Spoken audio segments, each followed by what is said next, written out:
subscribe now and press the bell icon. Never miss an update.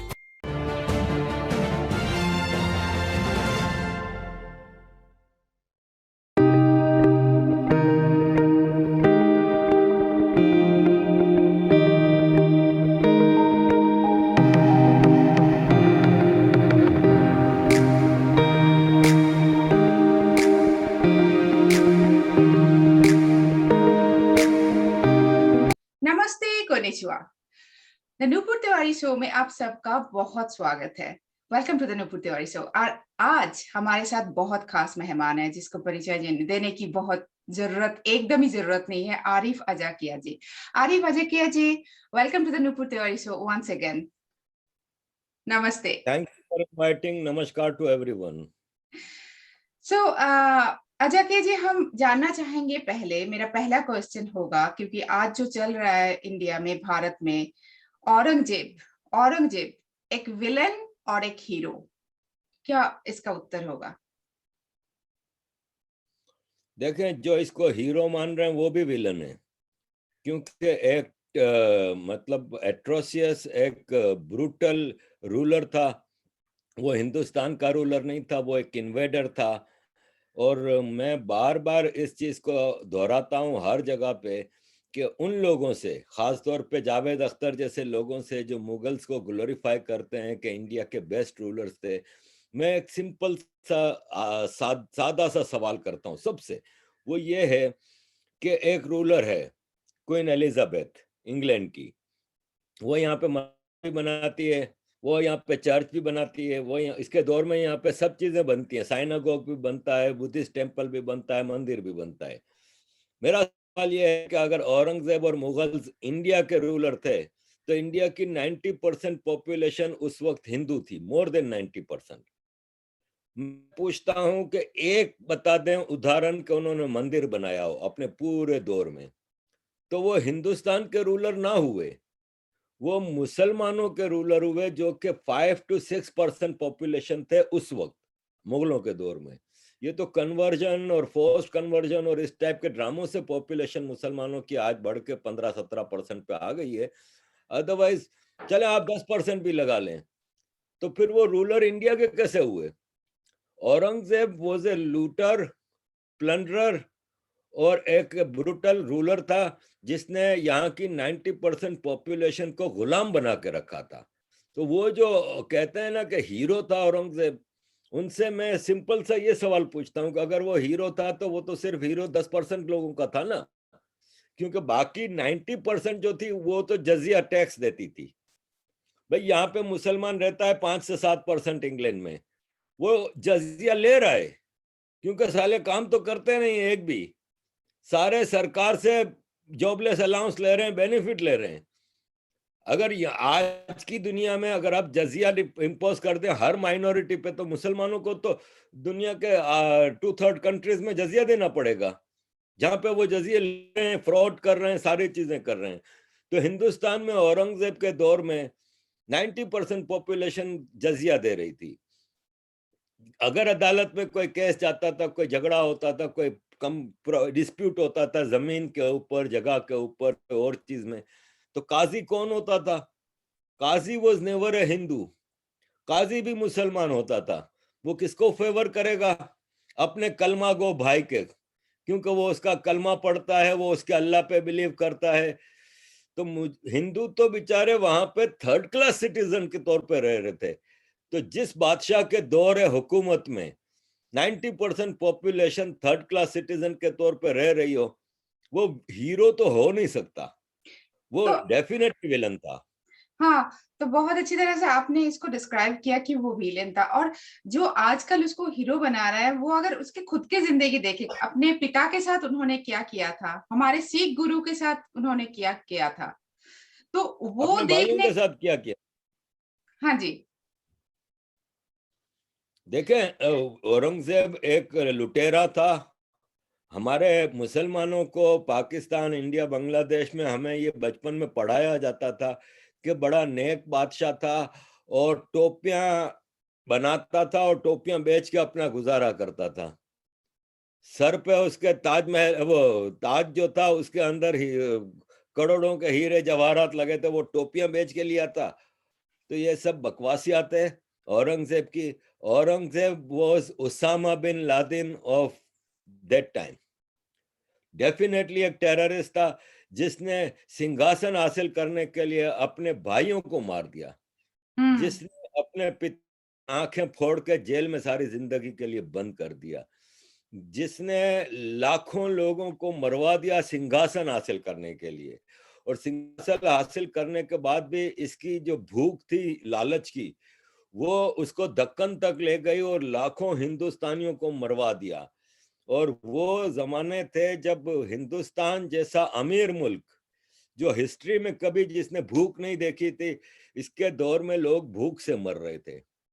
और जो वापस मैं कहता हूं कि जो लोग औरंगजेब को आज हीरो मानते हैं, उनको अपना इलाज कराना चाहिए, इनको साइकियाट्रिस्ट को फौरन दिखाना चाहिए कि वो उसको हीरो मानते हैं। क्या जो हीरो मानते हैं हम, जिसको हम उसको एम्यूलेट करते हैं, हम उसको फॉलो करते हैं, तो क्या जो उसको हीरो मानते हैं वो अपने बाप की आंखें फोड़ेगा, अपने भाइयों को मारेगा, या अपने पड़ोस में रहने वाले हिंदुओं को गुलाम बनाएगा? अगर हाँ, तो फिर वो पागल है। और ऐसे पागलों का इलाज कराना चाहिए। मैं जावेद अख्तर समेत ऐसे जितने लोग मुगल्स को हीरो मानते हैं, उनसे पूछता हूँ कि वो मुगल्स को इंडिया में ग्लोरीफाई करते हैं, जरा उनके पुश्तैनी इलाके में फरगाना में जाके देखें, उज्बेकिस्तान में, वहां के क्या हालात हैं। अगर वो भी इंडिया जैसा डेवलप्ड कंट्री है, तो फिर हमें समझ में आती है कि मुगल्स हैड सम क्वालिटीज, लेकिन वहां तो वो कुछ नहीं कर सके। और तैमूर ने उज्बेकिस्तान में समरकंद और बुखारा में तरक्की लाया। दुनिया जहाँ के आर्किटेक्ट ला के इसने कंस्ट्रक्शन की थी, अपने पैसे पे नहीं की थी, लूट मार के पैसे पे की थी। जिन जिन मुल्कों को फतह करता था, वहाँ के बेस्ट आर्किटेक्ट को लेके, वहाँ के खजाने लेके जाके समरकंद और बुखारा को इसने आबाद किया था। तो this is the actual history. जिसको नहीं पता वो जाके हिस्ट्री पढ़े, करेक्ट हिस्ट्री पढ़े। मुसलमानों के लिखारियों की गलत किताबों को छोड़ दे पढ़ना।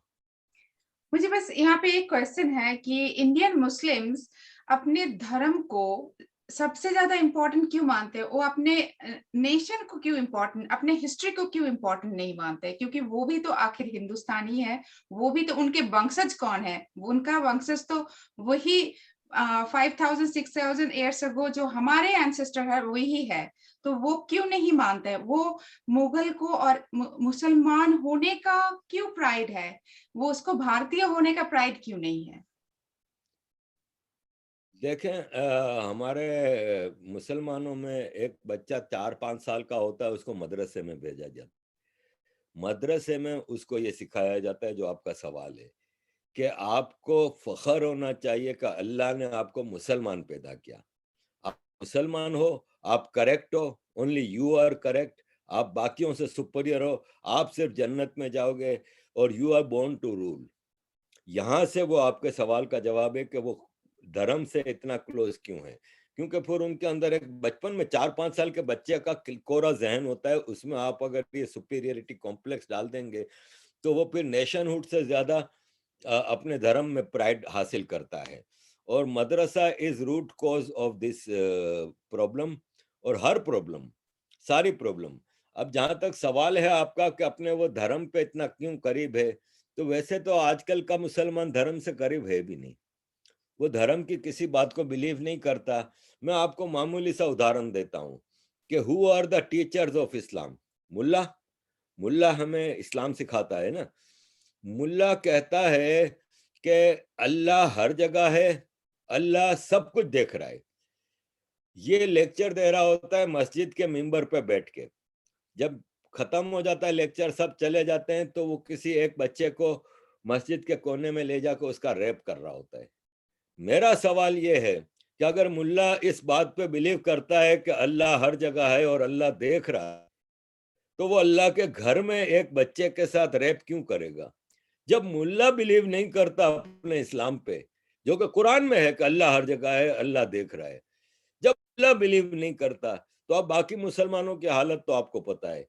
दूसरा ये है कि ये जहां माइनॉरिटी में होते हैं, वहां तो यूनाइटेड होते हैं और मेजोरिटी के खिलाफ अपनी कैंपेन चलाते हैं, जैसे यहाँ पे शरिया लॉ की बात करते हैं, इंडिया में हिंदुओं के खिलाफ कुछ ना कुछ करते रहते हैं।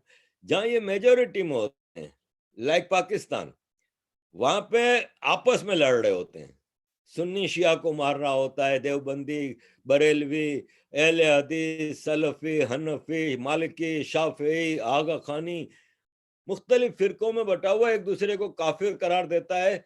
पाकिस्तान में पिछले 20 सालों में 1 लाख सिविलियन मरा है टेररिज्म से। मेरा सवाल यह है कि किसने टेररिज्म की? किसी हिंदू ने नहीं की, किसी क्रिश्चियन ने नहीं की, मुसलमान ही आगे करता है टेररिज्म। मारने वाला भी मुसलमान, मरने वाला भी मुसलमान। कौन सा इस्लाम है भाई ये? हमें भी कोई समझा दे। अब ये पाकिस्तान का आप कहेंगे कि तुम तो सिर्फ पाकिस्तान, मैं कहता हूं दुनिया में हर जगह देख ले। आप मुझे बताएं ईरान में क्या हो रहा है? ईरान में शिया मेजोरिटी है तो वो सुन्नियों के ऊपर जुल्म कर रहा है। सऊदी अरब में शियाओं का जीना हराम है। सीरिया में देख लें, इराक में देख लें, अफगानिस्तान में देख लें, लीबिया में देख लें, यमन में देख लें, जहां आप मुसलमान का मेजोरिटी देखेंगे वहां ये आपस में लड़ रहे होते हैं। कौन सा इस्लाम भाई? इस्लाम क्या दुनिया का कोई धर्म ये सिखाता है आपको टेररिज्म करना, आम आदमियों को मारना, औरतों को गुलाम बनाना? ये सब है। तो इसका मतलब यह है कि मुसलमान आज अपने इस्लाम पे भी बिलीव नहीं करते। एक और मैं उदाहरण दूंगा आपको कि एक आदमी है पाकिस्तान, इंडिया में आपको इसकी भरमार मिलेगी। मुसलमान वो क्या करता है? चोरी करता है, करप्शन करता है। करप्शन के लिए हदीस है कि अल राशि वल मुर्तशी कलाहुमा मिनन्नार, के रिश्वत लेने वाला और रिश्वत देने वाला दोनों जहन्नमी है। लेकिन आप मुझे एक मुसलमान ऑफिसर बता दें जो रिश्वत नहीं लेता। रिश्वत भी लेते हैं, करप्शन भी करते हैं, रिश्वत देने वाला भी जहन्नमी है, तो रिश्वत देते भी हैं। जो बिल्डिंग बनाता है, पाकिस्तान में बिल्डर सबसे अमीर लोग हैं, बिल्डिंग बनाता है वो रिश्वत दे के नक्शे पास कराता है। वो फिर क्या करता है कि अगर एक मिसाल है कि उसने 60% मटेरियल सीमेंट डालना है तो वो 20% सीमेंट डालता है, 80% रेती डालता है। बिल्डिंग बना के ऊपर बड़ा सा बोर्ड लगवा देगा, माशाअल्लाह, कि अब अल्लाह की मर्जी है, अल्लाह इसको कायम रखे, मैंने तो बना दी, तुमने चोरी करके बना दी। फिर क्या करता है? रमजान आती है, कई लाख रुपए का पैकेज लेता है 5 स्टार होटल का, फैमिली को लोग के मक्का में जा रहा है, मक्का में जाकर उम्रा करेगा। किसको बेवकूफ बना रहे हो भाई? अल्लाह को। ये है मुसलमान के दौर का।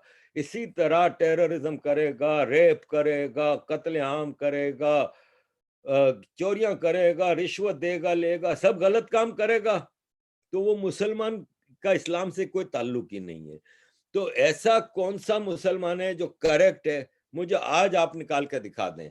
पाकिस्तान में जितना मौलवी है, कोई क्वालिफाइड नहीं है, कोई बिजनेसमैन नहीं है, लेकिन 5 करोड़ की गाड़ी में बैठ के मस्जिद आता है।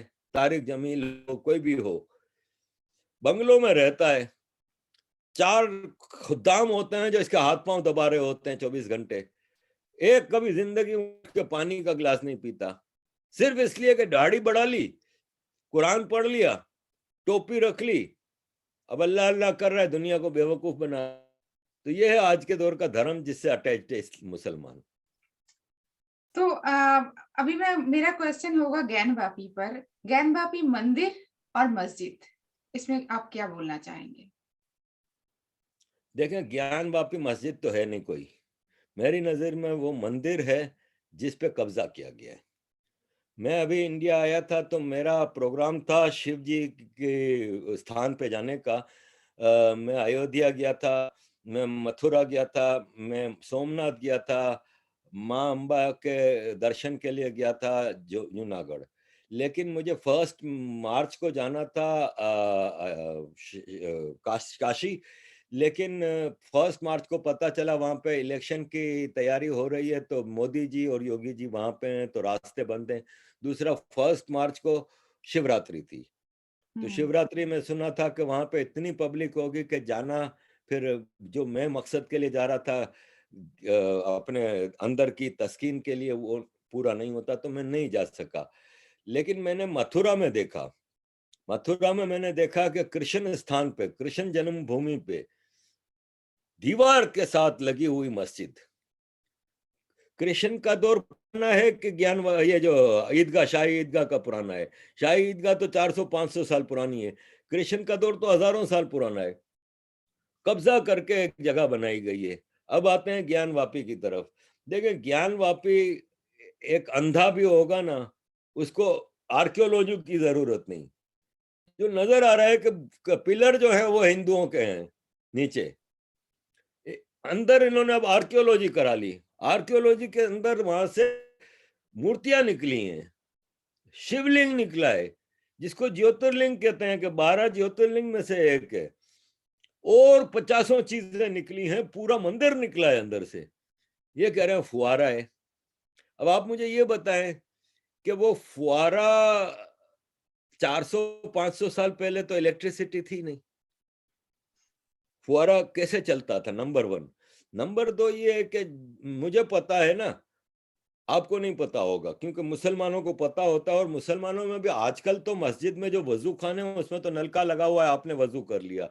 हम जब छोटे थे तो हमारे इलाके में एक मस्जिद थी, न्यू मेमन मस्जिद, उसमें इसी तरह का एक गोल तालाब बना हुआ होता था और चारों तरफ पत्थर की बैठने की जगह होती थी। हम वहां बैठ के वो पानी लेके वजू करते थे। मेरा सवाल ये है कि वो तो तालाब आप देख रहे हैं ज्ञानवापी मंदिर में, वो इतना छोटा है, उसमें आप फुहारा लगाएंगे तो चारों तरफ बैठे हुए वुजू करने वालों को ऊपर पानी गिरेगा। फुहारा कहाँ लगता है? मस्जिद के बाहर एक आप खूबसूरती के लिए तालाब बनाते हैं, उसमें आप फुहारे लगाते हैं, जैसे ताजमहल में लगा हुआ है, जैसे दूसरी जगहों पे लगाए। हौज जो वुजू करने का हौज होता है उसमें फुहारा नहीं होता। तीसरा पॉइंट, एक अवैसी ने अभी कहा है कि दरअसल फुआरा, आप उसने विकीलीक्स का वो लिंक दिया है कि फुआरा तो बहुत पुरानी चीज है, उसमें इलेक्ट्रिसिटी की जरूरत नहीं होती थी, बुलंदी से पानी आता है और उसका एक मैकेनिज्म होता है जिससे फुआरा बनता है। एग्रीड। मुझे ये बताएं, यहाँ पे कौन सा बुलंदी से पानी आ रहा था? यहाँ पे तो एक छोटा सा तालाब था। तालाब से फुआरे का पानी उभारने के लिए आपको इलेक्ट्रिसिटी की मोटर चाहिए ही चाहिए। फुआरे को कर रहे हैं, ये जितनी बातें कर रहे हैं सिर्फ बकवास है। ये शिव स्थान है, और जिस तरह मक्का में मंदिर तो छोड़े, किसी नॉन मुस्लिम को एंट्रेंस भी अलाउड नहीं है, तो ये हिंदुओं का मक्का है। इस तो पूरे शहर में नहीं होनी चाहिए मस्जिद। मैं सोमनाथ गया, मेरी सबसे ज्यादा ख्वाहिश सोमनाथ देखने की थी और वहां पे जाके माफी मांगने की थी। मेरी बड़ी अपनी पर्सनल कमिटमेंट थी सोमनाथ जी के साथ। जब मैं दाखिल होता हूँ सोमनाथ में, हमने गाड़ी पार्क की, गाड़ी से उतरे, मैं चारों तरफ देख रहा हूं तो मुझे सामने मस्जिद नजर आई। मैं तो एक्सपेक्ट ही नहीं कर रहा था। मैं कह रहा था, मैंने अपने जो मेरे साथ लोग थे, मैंने कहा ये महमूद गजनवी की निशानी अभी तक यहाँ पे क्यों कायम है? तुम लोग तो इस काबिल ही नहीं हो। देखो पाकिस्तान में मंदिरों को सारों को तोड़ दिया, हजारों मंदिर थे पाकिस्तान में, आज गिनती के 10-20 हैं। आपका तो अपना देश है, आपका तो अपने पवित्र स्थान है, इन पे मस्जिद है। तो हर जगह इन्होंने अपनी मस्जिद हिंदुओं के मुकद्दस जगह के साथ खड़ी की हुई है। That is wrong. ज्ञानवापी के बारे में आपको कोई बात करने की जरूरत ही नहीं। देखें, खाली ज्ञानवापी का मसला नहीं रहा। मैं क्या कहता हूं कि कड़वा घूंट भरना होगा। वो कड़वा घूंट ये है कि आपने आर्टिकल 370 जब लाए थे, तो मैं कई कश्मीरियों के साथ ह्यूमन राइट्स का काम करता रहा हूं, कई सालों से तो अटैच्ड हूं। तो उस वक्त हम कश्मीरियों के ग्रुप में बैठ के बातचीत करते थे, तो वो कहते थे हमारी लाशों पे से हटेगा आर्टिकल 370, हम देखते हैं कैसे हटाता है मोदी और ये और वो। क्या हुआ? आपने 20-25 फसादियों को घर में बंद कर दिया, जेल में नहीं बंद किया, इनके अपने महलों में बंद किया। आपने इनका इंटरनेट छीन लिया, इनका कॉन्टेक्ट छीन लिया। सिर्फ 2 महीना ये करना पड़ा, पीसफुली सारा काम हो गया। आज कश्मीर मतलब प्रॉस्पेरस है। प्रॉस्पर हो आज रहा है। कश्मीर नेशनल मेन स्ट्रीम में आ रहा है, स्पोर्ट्स में, मीडिया में, सब में। हर चीज में, ठीक है। हाँ। वहां इन्वेस्टमेंट आ रही है, सब कुछ हुआ ना। थोड़ा सख्ती करना पड़ी, थोड़ा। न्यूयॉर्क टाइम्स, वॉशिंगटन पोस्ट आपको लिखेगा, क्या अभी नहीं लिख रहा? अभी आपको हिंदुत्ववादी नहीं कह रहा, अभी आपको हिंदू एक्सट्रीमिस्ट नहीं कह रहा, अभी योगी जी को हिंदू एक्सट्रीमिस्ट मॉन्क कह रहा है। मुझे कोई एक उदाहरण दे दें कि पूरे यूपी में योगी जी ने कोई एक एंटी इस्लामिक काम किया हो। वो पीसफुली हर चीज कर रहे हैं, सब कम्युनिटी साथ लेके चल रहे हैं। तो आपको सख्ती ये करनी होगी कि आपने सबसे पहले तो act of places of worship खत्म करें। दूसरा, आप 200 से 500 लोगों की लिस्ट बना लें। असदुद्दीन अवैसी, अकबरुद्दीन अवैसी, मुल्ला आसाद, आजम खान, अमानुल्लाह खान, राना अयूब, अरफा खानम, ये लिस्ट बना के इनके पास जाए ऑफिसर, इनके मोबाइल लैपटॉप ले ले, इन्हीं के घर में एक तिजोरी में बंद करके उसकी चाबी लेके निकले, इनके इंटरनेट काट के इनको बोले अब घर से नहीं निकलोगे तुम, बाहर 2 पुलिस वाले पैर आते हैं। फिर आप जितनी ये मस्जिदों, कंट्रोवर्शियल मस्जिदें बनाई हुई है, उन सबको जाके ढा दें, तोड़ दें, इनको रिस्टोर करें। जब सब हो जाए और उस वक्त कान बंद कर लें, आंखें बंद कर लें, ना कुछ पढ़ें कि वॉशिंगटन पोस्ट क्या कह रहा है, न्यूयॉर्क टाइम्स क्या कह रहा है। पाकिस्तान धड़ल्ले से कर रहा है सब कुछ हुआ, हालांकि मोहताज मुल्क है, भिखारी मुल्क है, जबकि भारत आत्मनिर्भर भारत है, मेक इन इंडिया स्ट्रांग है। आप किसी के मोहताज नहीं, किसी के भिखारी नहीं। आप श्रीलंका को लोन देते हैं, आप दुनिया को वैक्सीन बांटते हैं, आप दुनिया को दे रहे हैं, ले नहीं रहे। आप ये सब काम करें, बकवास करने दें। वॉशिंगटन पोस्ट को, न्यूयॉर्क टाइम्स को, बीबीसी को बोलते रहेंगे, हो सकता है यूएस सेनेट भी कोई बिल पास कर दे, कोई कुछ कर दे, करने दें। एक बार ये मसला खत्म हो जाएगा। जो आपकी कंट्रोवर्शियल मस्जिदें खत्म करके मंदिर बना के सब हो जाए, चल भाई आ जाओ भाई, राना अयूब बाहर आ जाओ, अब जो बोलना है बोलो, तुम जो लिखना है लिखो वाशिंगटन पोस्ट को। और दूसरा, हेट स्पीच का कानून सख्त करें। हेट स्पीच का कानून ये है कि आपको वारिस पठान और दीगर मुसलमान मुल्ला और असदुद्दीन अवैसी आपको बकवास करते हुए, धमकियां देते हुए मिलेंगे कि हम मुसलमान यहाँ पे 15 करोड़ हैं, लेकिन हम सबको खत्म कर देंगे, ये वो। उनके ऊपर कोई एफआईआर नहीं करती। लेकिन एक यति महाराज या एक जितेंद्र सिंह त्यागी खाली इतना कहता है कि हम भी हथियार उठाएंगे, हम जवाब देंगे, ये कहते हैं, हम हम्म। मुकाबला करेंगे। तो वो 5-5 महीने जेल में आते हैं और 10 केस इनके ऊपर हैं। तो हेट स्पीच को मजबूत करें। अगर हेट स्पीच का कानून दुनिया के किसी मुल्क का उठा लेना, राना अयूब 25 साल के लिए जेल जाती है। इवन इंग्लैंड में अगर वो इस तरह की बकवास क्यों नहीं करेगी, जा रही है? क्यों नहीं जा रही है? यही तो मैं सरकार से सवाल कर रहा हूं कि क्यों नहीं जा रही है। और आज से नहीं, मैं तो अरसे से सवाल कर रहा हूं। अरफा खानम, इन सबको तो अंदर होना चाहिए। आप इसलिए डरते हो ना कि वॉशिंगटन पोस्ट कहेगा हमारी लिखारी को पकड़ के बंद कर दिया। उधर तालिबान ने कई लिखारियों को मार दिया, हम्म। से मार दिया। पाकिस्तान में 1 साल में 25 से 30 जर्नलिस्ट मार दिए गए। यहां तो आप उनको कानूनन सजा दे रहे हैं। अब आपने कानूनन अयोध्या बनाया तो भी उन्होंने बकवासियात तो की ना, वेस्ट ने। आपने कानूनन आर्कियोलॉजी कराई अभी ज्ञानवापी मंदिर की, बकवास तो वो करेंगे ही। तो अब सरकार को थोड़ा स्ट्रांग होना होगा। मैं जो सुझाव दे रहा हूं ना, ये बड़ा मुश्किल सुझाव है, ठीक है सरकार के लिए, लेकिन सरकार को इसके अलावा अब कोई चारा नहीं है। ये मेजोरिटी हिंदू देश है, मेजोरिटी ने हमेशा कुर्बानी दी है, इन्वेडर्स के दौर में दी सो दी। अब ये 47 के बाद कौन सी आजादी है कि मेजोरिटी को आजादी नहीं मिली। भाई आपके दिल के करीब होती है आपकी पूजा की जगह, आपके भगवानों का स्थान। अगर वही दूसरों के कब्जों में होंगे तो ये बड़ी जरूरी चीज है करनी, और ये सख्ती के बगैर अब होगा नहीं। वही तो हम चाहते हैं, लेकिन मतलब अगर मोदी गवर्नमेंट ना करे, हम किससे मांगेंगे? जो मुझे मुझे एज ए हिस्ट्री स्टूडेंट मुझे लगता है कि हमसे तो पाकिस्तान ले लिया, हमसे तो बांग्लादेश ले लिया, और जो बचा कुछ हमारे पास है वो भी मुसलमान चाहते हैं कि हमारे सारे कुछ रहे। रोड का नाम औरंगजेब हो जाए, रोड का नाम शाहजहां हो जाए, जो हमें हमारे ऊपर रूल किए हैं। तो ये कब खत्म होगा? मतलब कब खत्म होगा? आपको लगता है कि ये खत्म होगा, कि हमें भारत भारत बनेगा?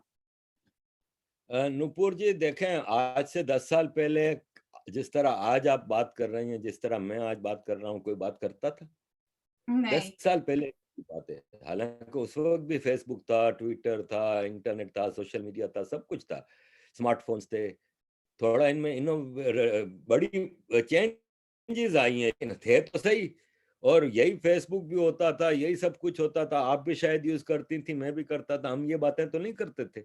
आज अवेयरनेस आई है, दैट इज इम्पोर्टेंट। दूसरा ये है कि थोड़ा सरकार इन मामलात को संभल संभल के चला रही है, लेकिन चला तो रही है। इस स्टेज तक तो आया। 10 साल पहले तक तो आपके पास तो पता भी नहीं था कि प्लेसेस ऑफ वर्शिप एक्ट है कोई। आज आप हम्म। इस पे पूरी आवाज भी उठा रहे हैं। ठीक है, आप ये देखें कि मुख्तलिफ जगहों के नाम चेंज करने की रिवायत चली है। प्रयागराज बना इलाहाबाद बन छोड़ के, इस तरह कई जगहों पर हुआ। अभी सुना तुगलक रोड और ये रोड और वो रोड भी चेंज हो रहे हैं। देखें, आज से 10 साल पहले तो किसी को पता भी नहीं था कि छत्रपति शिवाजी महाराज की धरती पे औरंगाबाद भी कोई शहर है। हालांकि हम हम्म। 24 घंटे औरंगाबाद औरंगाबाद करते थे, कभी ये नहीं सोचा कि ये उस लुटेरे के नाम पे है। आज अवेयरनेस आई है, आज प्रेशर आ रहा है। देखिए, मोदी सरकार की भी एक प्रॉब्लम है। मोदी सरकार की प्रॉब्लम ये है कि जिस दिन मोदी सरकार को ये पता चल गया ना कि 100% छोड़ें, 50% हिंदू भी अगर यूनाइटेड है तो वो ये सब काम कर जाएंगे। आप ये देखें ना, अभी रमजान गई है, मैं देख के हैरान रह गया। मुझे गुस्सा इतना आ रहा था कि मैं कुछ तोड़ फोड़ करूं। कि मुझे पता चलता है कि गुजरात में एक मंदिर में इफ्तार पार्टी कराई गई। अब ये खाली इफ्तार पार्टी खाना नहीं होता। गौर कीजिएगा कि आप भगवान की मूर्ति के सामने मुसलमानों को इफ्तार पार्टी दे रहे हैं। मुसलमान क्या कर रहा है? इफ्तार होता है मगरिब की नमाज के वक्त, मगरिब की अजान के बाद। मुसलमान उस मंदिर में भगवान की मूर्ति के सामने खड़ा होकर अल्लाह अकबर, अल्लाह अकबर, अशहदु अन ला इलाहा इल्लल्लाह, मैं गवाही देता हूं कि दुनिया में अल्लाह के अलावा कोई इबादत के काबिल नहीं। वो ये बात भगवान की मूर्ति के सामने खड़ा होकर भगवान के मंदिर के अंदर भगवान के पुजारियों के सामने कर रहा है। फिर आप खाना खाते हो, फिर खाना खा के आप उधर मगरिब की नमाज पढ़ते हो। तो जो आपने अजान में कहा है ना कि मैं ही देता हूं कि अल्लाह के अलावा कोई इबादत के, इससे कहीं ज्यादा आप नमाज में पढ़ रहे होते हैं कि या अल्लाह मुसलमानों को फतह हासिल कर। किसके फतह दे? काफिरों के खिलाफ, जिनके मंदिर में। तो शर्म किसको आनी चाहिए? मुसलमानों को तो आप खुद दावत दे रहे हो। और कौन दावत दे रहा है? आपका पुजारी दावत दे रहा है, जो कि धर्म का रक्षक होता है। तो मोदी जी क्या करेंगे उधर? आपको अगर बहुत ही ज्यादा शौक हो रहा है मुसलमानों के अपीजमेंट का, कोई प्राइवेट हॉल लो, उधर कर दो पार्टी भाई की। हम्म। मैं आपसे सवाल करता हूं कि आपको ऐसे उदाहरण पूरी रोज हर साल की उठा कर देख लें, आपको हर साल की रमजान में कई मंदिर ऐसे करते हैं। मैं आपसे एक सवाल करता हूं, अभी गुड़गांव में भी जुम्मे की नमाज के मसले हो रहे थे, तो मंदिरों ने जगह खाली कर दी थी, गुरुद्वारों ने जगह खाली कर दी थी कि यहाँ पे आके नमाज पढ़ लो। हाँ हाँ, मेरा सवाल हुआ ये था। है कि हम्म। पूरी पूरी मैनकाइंड हिस्ट्री उठा कर देख लें, कोई एक उदाहरण दे दें जब किसी मुसलमान ने हिंदू को दावत दी हो कि आओ जी, शिव जी की मूर्ति लेके आओ मस्जिद के अंदर और पूजा कर लो। कोई एक उदाहरण दे दें। या किसी मुसलमान मुल्ला ने आपको दावत दी हो कि आओ जी, हमारे मस्जिद के मिंबर पे खड़े होके हनुमान चालीसा पढ़ दो। तो ये वन साइडेड अपीजमेंट। तो मोदी जी क्या करेंगे भाई? बीजेपी सरकार क्या करेगी जब आपका हिंदू, जब सिटीजन अमेंडमेंट एक्ट लाते हैं आप? What was citizen amendment act? Liaquat Nehru pact का हिस्सा था। लियाकत नेहरू पैक्ट में था कि जितना मुसलमान भारत में रहता है वो पाकिस्तान जा सकता है, जितना हिंदू भारत पाकिस्तान में रहता है वो भारत आ सकता है। यही था सिटीजन अमेंडमेंट एक्ट। हाँ। आपकी कांग्रेस इसके खिलाफ खड़ी हुई, और आपके दिल्ली में जो टुकड़े टुकड़े गैंग ने प्रोटेस्ट किया, इसमें अगर 100 मुसलमान था तो 200 हिंदू था। तो एग्जैक्टली। सरकार क्या करेगी? तो मसला मोदी सरकार का भी ये है कि जिस दिन मोदी सरकार को ये श्योरिटी हो कि साउथ से लेके कन्याकुमारी से लेके कश्मीर तक का हिंदू कम से कम मेरे साथ खड़ा है, तो 1 मिनट नहीं लगेगा ये सब करने का। पहले तो आपको हिंदू को हिंदू बनाना है भाई। पहले ट्रू। तो सेक्युलरिज्म का जो कीड़ा है ना हिंदुओं के अंदर, उसको निकालना है। भाई, सेक्युलर हिंदू मुसलमान नहीं हो सकता। स्टेट होती है सेक्युलर, आम आदमी नहीं होता। Nupur Tiwari can not be a secular. Nupur Tiwari can be a Hindu, a Muslim, a Buddhist और atheist. She can not be a secularism. Secular होता है स्टेट जो कि सबको बराबरी की बात करता है। भाई नुपुर तिवारी अगर भगवान के साथ अल्लाह को भी बिलीव करेगी तो वो फिर हिंदू थोड़ी हुई। तो सेक्युलरिज्म का कीड़ा हिंदुओं का अंदर से निकालना होगा, हिंदू को हिंदू बनाना होगा। आपको मैं इधर लंदन की मिसाल देता हूं। आप सर्वे करा लें, 1000 मुसलमान घरों में जाकर पूछें कि आपके बच्चों को कुरान पढ़ना आता है। मैं कहता हूं शायद 99%, वरना तो 100% कहेंगे हाँ आता है। फिर आप 1000 हिंदू घरों में जाएं, अब उनसे कहेंगे आपके बच्चे ने गीता पढ़ी है, तो आधे हिंदू का जवाब होगा कि बच्चे तो छोड़े, हमने भी नहीं पढ़ी। This is the situation Nupur ji. तो फिर आप सरकार को उस वक्त ब्लेम दो जब आपका आम आदमी भी पहले हिंदू हो जाए। हम शोर बहुत मचाते हैं, लेकिन हम कितने हैं? हम कितने लोग हैं जो ये बातें करते हैं? बड़ा मुश्किल काम है ये सरकार के लिए। पहले हिंदू को हिंदू बनना होगा। जब सरकार को ये यकीन होगा कि हाँ भाई अब हिंदू सारे हिंदू बन गए और यूनाइटेड हैं, वही तारीख दोहराई जा रही है। वही तारीख मुसलमान आता तक छोटा सा एक लश्कर लेकर लोकल हिंदू राज्य आपस में लड़ते थे, उसका फायदा उठाता था। 10 राज्यों में से 6 को अपने साथ मिला के 4 पे कब्जा करता था, फिर बाकी 6 के ऊपर भी कब्जा। इस तरह आपकी यूनिटी जरूरी है। एग्जैक्टली आपने सही कहा। और पता नहीं हमें हमारे अंदर इतने सेकुलरिज्म भर गया है, क्योंकि हमें 1947 के बाद भी मुझे हमें वही सिखाया गया, हमें रॉन्ग हिस्ट्री सिखाया गया। और एक्चुअली है तो सनातन धर्म तो सेकुलर है ही। सनातनी एक सनातनी मतलब सेकुलर हो जाते हैं हम। बॉर्न की भगवान हर जगह पे होते हैं, मतलब इसका फायदा उठाया सब लोगों ने और कुछ नहीं। तो हमें यूनाइटेड होना बहुत जरूरी है। तो लास्ट में हम जानना चाहेंगे कि ये यूनाइटेड होने के लिए क्या टिप्स देंगे आप पूरे हिंदू को यूनाइटेड होने के लिए? देखें, हमारे एक दोस्त हैं यहाँ पे लंदन में, अभी योगी जी। हम्म। अभी योगी जी से मैं अक्सर सनातन की सीख लेता हूँ। जहाँ मैं फंसता हूँ वहाँ पे उनको फोन करता हूँ कि अभी जी, वो लखनऊ से हैं बेसिकली, यहाँ लंदन में परिवार के साथ रहते हैं। तो मैंने अभी जी से अक्सर पूछता रहता हूँ। तो अभी जी ने मुझे अभी 2 हफ्ते पहले बताया कि वो एक सनातन के हवाले से एक कार्य शुरू कर रहे हैं। तो मैंने उनको ताना मारा। मैंने कहा अरे छोड़ें यार, यहाँ पे 25 ग्रुप तो सनातन के बने हुए हैं, व्हाट्सएप के 50 ग्रुप फेसबुक पे बने हुए हैं, क्या उखाड़ लिया आप लोगों ने? तो उन्होंने कहा नहीं, मैं ये सब नहीं कर रहा। मैंने ये किया है कि बेसिकली उन स्कूलों का पता लगा रहा हूँ जहाँ पे मुल्ला तो मुसलमान बच्चों के लिए है, क्योंकि यहाँ पे एक सब्जेक्ट रिलीजन, ठीक है, हाँ। लेकिन हिंदुओं के लिए कोई सिखाने वाला नहीं है। तो हम ऐसे स्कूलों का पता कर रहे हैं, और उसमें फिर हम ऐसे वॉलेंटियर हिंदुओं को लाएंगे जिनको धर्म का पता है, जिन्होंने कुछ श्लोक पढ़े हुए हैं, कुछ गीता पढ़ी हुई है, और उनको फिर वहां भेजेंगे ताकि बच्चों में। तो बेसिकली आपको अपने बच्चों को भी पढ़ाना होगा और खुद भी पढ़ना होगा। भाई आप एक बार गीता को पढ़ के तो देखें। आपका हिंदू विदेश में बैठा है ना, वो क्या करता है कि 9 से 5 अपनी जॉब करता है, वापसी पे किसी दोस्त को फोन कर दिया, पब में बैठ के 2 बियर मार ली, 7 बजे घर पहुंचे, खाना खाया, एक फिल्म देखी, सो गए।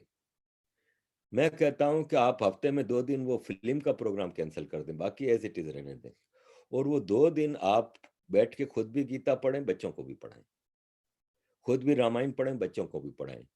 पढ़ने का आजकल जमाना बड़ा, लोगों को आलसी होती है, हम्म। लेजीनेस होती। रिलीजियस प्रोग्राम लगा लें, रामायण पूरी आपके पास मौजूद है, आपके पास महाभारत मौजूद है, आप रिलीजियस प्रोग्राम लगाएं, किसी साधु, किसी योगी, किसी जोगी, किसी का भी कोई प्रोग्राम आधा घंटा लगा के खुद भी सुने, को भी सुनना है। थोड़ा रिलीजन की तरफ आए, थोड़ा। मैं हम्म। देखें, एक बात है कि मैं भी इस बात को मानता हूं कि आज के दौर में कोई भगवान ऊपर से आके आपकी समस्या नहीं सॉल्व करता। ठीक है ना, हम्म। कि पैंडेमिक आया, किसी हम्म। भगवान ने आके आपको वैक्सीन नहीं दी, साइंटिस्टों ने दी, ये सब ठीक है। लेकिन आपको अपने बिलीफ की तरफ थोड़ा स्ट्रांगली आप जाएंगे तो it brings you eternal satisfaction, totally totally. Eternal peace लाता है अंदर। और स्पिरिचुअलिटी। आपका हम्म। तो आपको अच्छी ही चीजें सिखाता है, कोई गलत चीज नहीं सिखाता। हम्म। आपका universal charter of human rights है जो यूनाइटेड नेशंस का 1951 में जो अडॉप्ट हुआ था, वो पूरा का पूरा सनातन में है, गीता में है। आप एक अच्छी चीज सनातन एकता सिखाता है। इस्लाम की तरह सनातन ये नहीं सिखाता कि एग्जैक्टली। मुसलमान करेक्ट है, काफिर गलत है। सनातन कहता है कि आप अपने भगवान की पूजा करें। नाम लेके नहीं कहता कि आप सिर्फ शिव जी हम्म। की पूजा करें या आप राम जी की पूजा करें या आप अल्लाह की करें या जीसस भगवान की। कुछ भी हो सकते हैं। हाँ, आप इबादत करें, पूजा करें, हाँ। इंसान का ख्याल रखें, जानवर का ख्याल रखें, क्लाइमेट का ख्याल रखें। ये सब चीजें जरूरी हैं आज के जमाने में। आप अपने बहुत। बच्चों को थोड़ा रिलीजन की फिर आपकी कल्चर, आप रिलीजन से हटके कल्चरल उस पे भी लाइन पे भी देखेंगे, इतना हम्म। ब्यूटीफुल है आपका सारा हिसाब किताब। मतलब आप कंपेयर कर लें तो बकरा ईद देख लें मुसलमानों की, हम्म। अब होली, दिवाली, दशहरा, ये सब देख लें, मिठाइयाँ बांटी जा रही हैं, म्यूजिक बजाई जा रही है, कल कपड़े पहने जा रहे हैं, रंग उड़ाए जा रहे हैं। ये तो इंजॉयबल फेस्टिवल्स हैं और हम्म। इस किसी को तकलीफ नहीं होती। तो मैं समझता हूँ कि ये बहुत जरूरी है कि अपने आप को करीब करें। और अपने एक और कल्चर से। कहूंगा हम्म। कि आप अपने मुल्क में रहने वाले 20 करोड़ मुसलमानों को ना तो मार सकते हैं ना भगा सकते हैं। तो आपको ये करना होगा कि मेरे पुरखों का गांव है आजक। मैं हम्म। आजक गया था। मैं जब आजक गया ना, तो मैं मुसलमान एक लड़का है आजक का, उससे कांटेक्ट में था सोशल मीडिया के जरिए, तो वो मुझे राजकोट से मेरे गांव लेके गया। तो जब मैं उस गांव में पहुंचा तो मुझे सबसे ज्यादा मुश्किल ये पेश आई कि मैं किसको सलाम करूं और किसको प्रणाम करूं। पता ही नहीं चल रहा था कि कौन मुसलमान है कौन हिंदू है। फिर जब खाना खाने बैठे तो पूरा गांव, छोटा सा गांव में, बहुत मान दिया मुझे। पूरा गांव जमा था, 200-250 लोग थे, ठीक है। वो पूरे गांव के लोग, औरतें मर्द, औरतें अलग बैठी थी, मर्द हम अलग बैठे थे। मैं वहां खड़ा होकर 1 मिनट के लिए सोचता रहा। मैं कहा, बड़ा कहते हैं कि यहाँ पे दलित हैं, यहाँ पे ब्राह्मण हैं। मैंने कहा ये सब तो एक साथ बैठे हुए हैं, इसमें कौन ब्राह्मण है कौन दलित है? पंचायत के लोग भी मेरे साथ बैठे हुए हैं, आम आदमी भी मेरे को हार पहना रहा है, सब एक दूसरे से मिल रहे हैं, साथ बैठ के खाना खा रहे हैं। तो मैंने कहा कितना गंदा है सोशल मीडिया जो कहता है कि भारत में तो दलितों के साथ ये हो रहा है वो हो रहा है। मैंने फिर हिम्मत करके पंचायत के सरपंच थे प्रफुल्ल भाई, उनसे सवाल किया। मैंने कहा भाई मुझे तो यहाँ से पता नहीं चल रहा कि कौन दलित है कौन ब्राह्मण है कौन मुसलमान है कौन बुद्धिस्ट है, क्या है? बोला इस गांव में हम मिल के शिवरात्रि मनाते हैं, मुसलमान भी हमारे साथ होता है, हिंदू भी, हम मिल के ईद मनाते हैं। This should be the Bharat. ये मेरे गांव का जो मॉडल है ये भारत होना चाहिए। मैं मस्जिद गया, एक ही मस्जिद में पूरे भारत के दौरे में गया, मैंने जाना नहीं था किसी मस्जिद में, लेकिन मैंने पूछा कि ये मस्जिद के नीचे क्या है? तो उन्होंने डर गए, उन्होंने कहा नहीं कुछ नहीं है, हमने ये जमीन खरीद के, एक ही मस्जिद है, छोटी सी मस्जिद है, जमीन खरीद के मुसलमानों ने बनाई है, प्योर है। तो मैं भी गया कि मेरे पिताजी ने वहां पे नमाज पढ़ी होगी, मेरे दादाजी ने पढ़ी होगी। तो मैंने कहा कि वो परंपरा, तो जब मैं मस्जिद में दाखिल हुआ तो जितने मुसलमान थे मेरे साथ अंदर आए और जितने हिंदू थे बाहर बैठ गए। फिर मुझे पता चला वहां 3 मंदिर हैं, तो मैं तीनों मंदिरों में गया मेरे गांव के, कि मुझे ये था कि मेरे पुरखों ने यहाँ पे पूजा की होगी। तो मैं मंदिरों में जब जा रहा था तो मुसलमान सारे बाहर बैठ गए, हिंदू सब अंदर आए। ना मुसलमानों ने बुरा लगाया मेरे मंदिर जाने पे, ना हिंदू बुरा लगाया मेरे मस्जिद जाने पे। This is the beauty.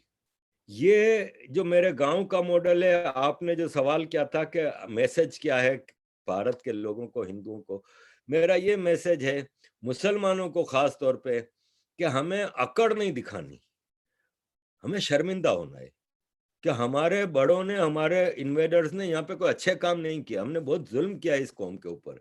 ये इस कौम की बढ़ाई है कि इन्होंने हमें माफ कर दिया, हमने इसके देश का बंटवारा कर दिया, अपने लिए एक अलग देश भी ले लिया, फिर भी हम इधर चिपके हुए बैठे हैं।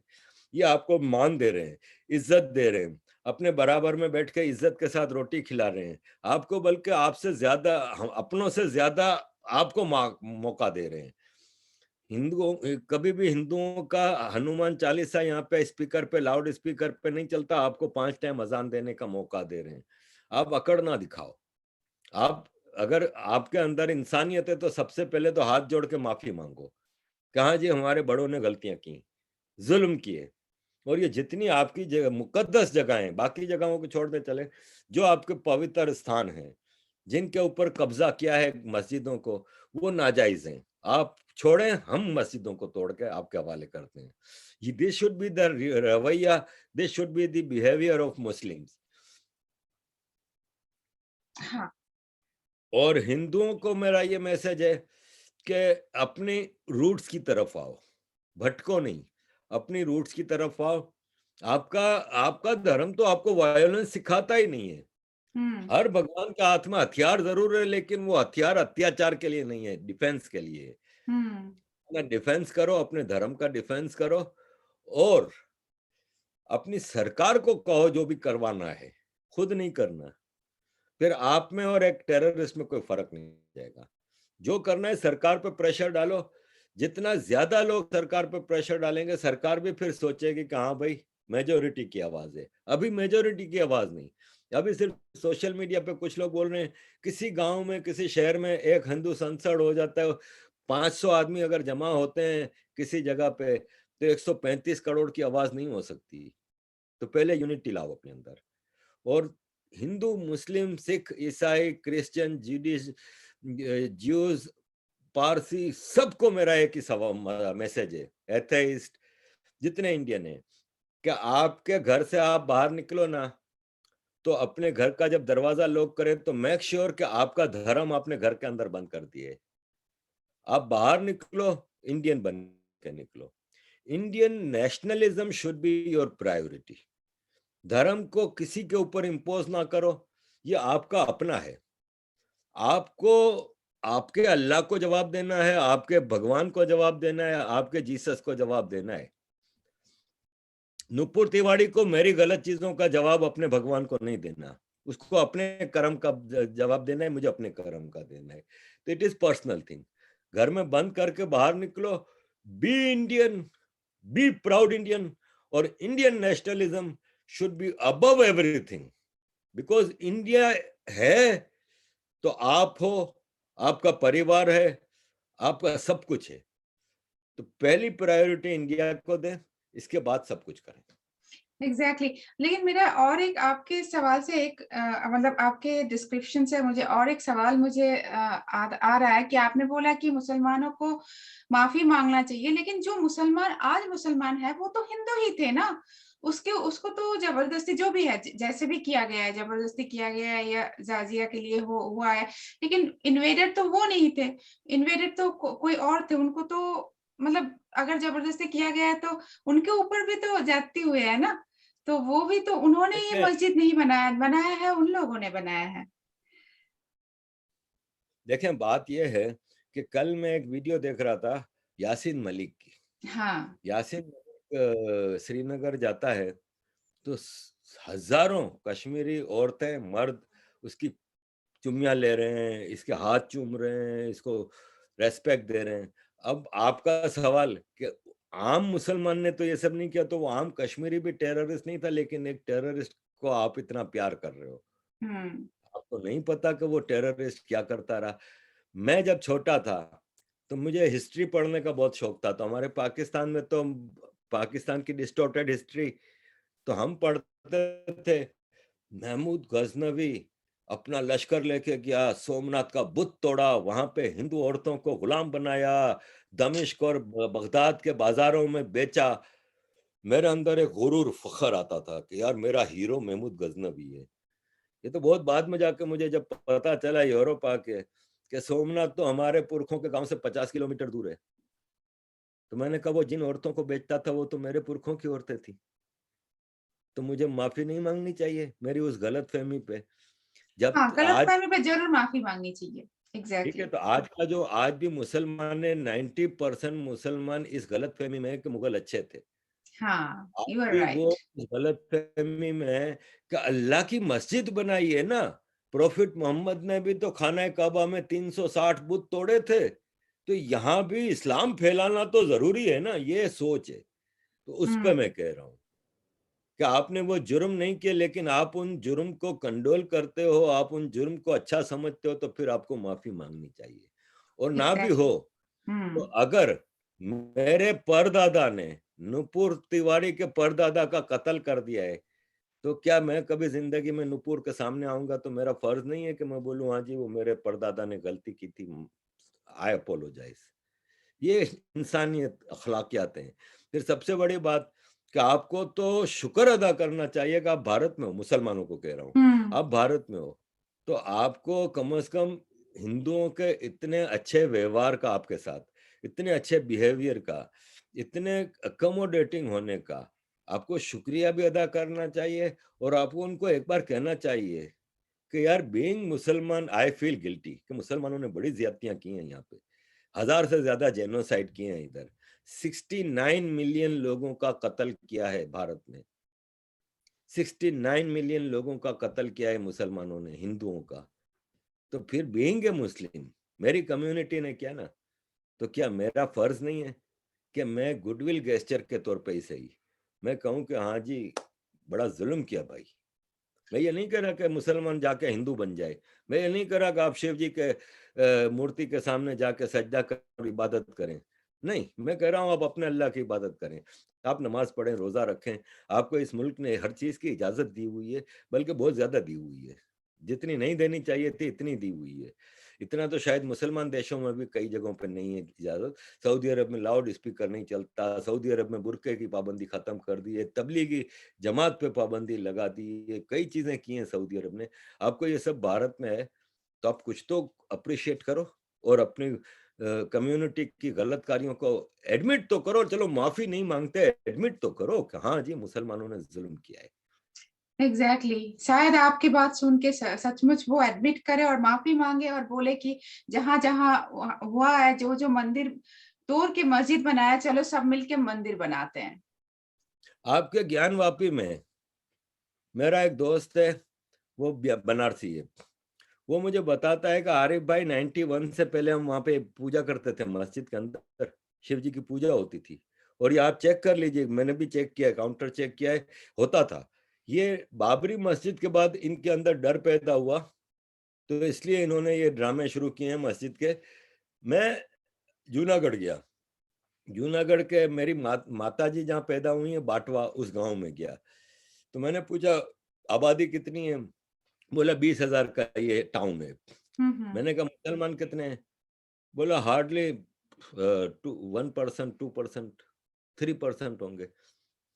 मैंने मस्जिद में गया, 47 से पहले वाली मस्जिद में गया, मैंने कहा मेरे नाना ने इधर नमाज पढ़ी, क्योंकि मैंने वहां नमाज नहीं पढ़ी, मस्जिद में गया, मुझे पता चला मेमनी जबान बोलने वाला एक आदमी उधर है, क्योंकि मेरी मदर टंग मेमनी है। तो मैं उधर गया तो वो मुझे मेमन मिल गया, तो मैंने वहां उससे खूब मेमनी में बात की। तो मैंने उससे पूछा, मैंने कहा बाटवा में कितनी मस्जिदें हैं, तो इसने कहा 17।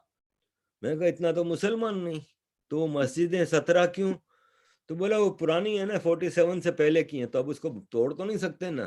तो मैंने कहा नमाज पढ़ने कितने लोग आते हैं? तो बोला ये जामा मस्जिद में तुम खड़े हो, जामा मस्जिद में अक्सर फजर की नमाज में मौलवी अकेला होता है। तो मैंने कहा जब जामा मस्जिद का ये हाल है तो उन 17 मस्जिद, कहता हाँ मौलवी अकेला होता है। मैंने कहा सब जगह एक इमाम रखा हुआ है? बोला हाँ इमाम भी है, मौजिन भी है, अजान भी देने वाला भी है। मैंने कहा उनको तनख्वाह भी देते हो? कहता हाँ देते हैं, लेकिन मस्जिद तुम नहीं तोड़ सकते। मेरा सवाल ये है कि ये कौन सा गेस्चर है? जब मस्जिद में नमाजी ही नहीं आ रहा, तो इतनी, मैं नहीं कह रहा आप उसको मंदिर बना दो, ठीक है, आप उसको स्कूल बना दो, आप उसको डिस्पेंसरी बना दो, आप जो तनख्वाह दे रहे हो मौलवी को, मौजिन को, वो एक डॉक्टर रख लो, एक नर्स रख लो, आप कुछ नहीं तो सोशल सर्विस सेंटर बना लो, आप कुछ नहीं तो वहां पे भूखों को खाना खिलाने के लिए एक दस्तरखान बना लो, वो क्या कहते हैं, गुरुद्वारों में होता है ना खाना, लंगर। लंगर, लंगर बना दे, कुछ तो करें। इसका क्या फायदा है कि एक मौलवी और एक मुअज्जिन को पाल रहे हैं सिर्फ इसलिए कि वो 5 वक्त वहां पे बैठ के नमाज पढ़ रहा है? भाई वो जो भी आप बनाए डिस्पेंसरी, वो वहां पे भले ना डॉक्टर नमाज पढ़े, अपनी मुसलमान रखें, कुछ भी करें, कुछ ऐसा काम करें जो प्रोडक्टिव हो। तो ये है मेरा मुसलमानों को मैसेज कि change your attitude. Hmm. Exactly तो मुझे आई होप कि आपकी बात सुन के सचमुच वो लोग करे जो आप सजेस्ट कर रहे हैं, और they contribute to make India better, at least to bring more peace. बहुत बहुत धन्यवाद आरिफ जी मुझे ज्वाइन करने के लिए। सबको आई एम श्योर कि बहुत सारे मुसलमान भी होंगे आपकी बात सुन के जिनको लगेगा कि हाँ सचमुच आपने जो बोला वो सब करना चाहिए। तो बहुत बहुत धन्यवाद और आशा करती हूँ आपको बहुत जल्द हम लाएंगे इस शो में। बहुत you, बहुत ma'am. धन्यवाद और नमस्ते। नमस्कार।